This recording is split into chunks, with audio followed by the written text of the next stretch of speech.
এত বছর রুটি বানিয়েও রুটিটা একেবারেই গোল হয়নি, সেজন্য তোমাদের দেখালাম। পুজো সেরে আমি চলে এসেছিলাম কিচেনে ব্রেকফাস্ট বানাতে।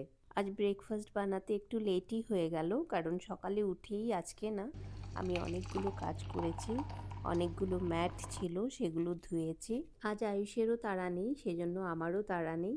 সেজন্যই বাইরের সমস্ত কাজকর্ম সেরে যা ধোয়ার সব ধুয়ে তারপরে কিচেনে এসেছি। Finally I am totally fine.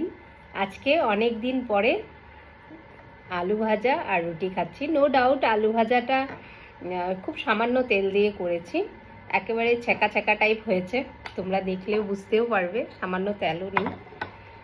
R ignore my nails, আটা মেখে এসেছি, নেল পলিশও লাগানো নেই, সো ইগনোর।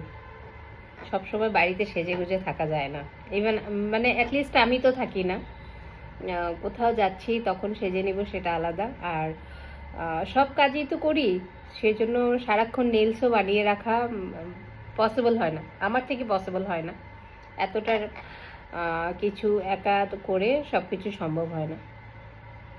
এতই কম তেল দিয়েছি যে বয়েল আর এই আলু ভাজার মধ্যে আমি কিছু ডিফারেন্স বুঝতে পারছি না।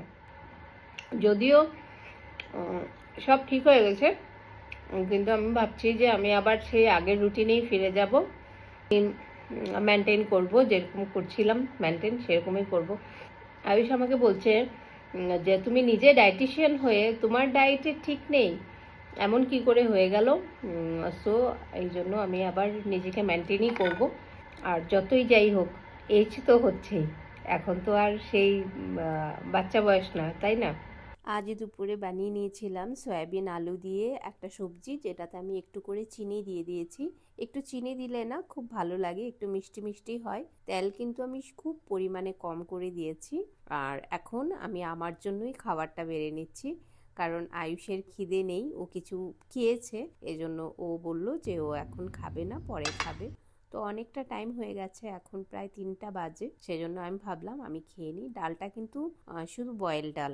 আমার খাবার দেখে হয়তো অনেকের ভালোই লাগবে না, বাট হ্যাঁ আমি কিন্তু এনজয় করছি, আমার কোনোই খারাপ লাগছে না। তো আজকের ভিডিওটা এই পর্যন্তই রাখলাম। সবাই ভালো থেকো, সুস্থ থেকো, আবার দেখা হবে আরেকটা ভিডিওতে।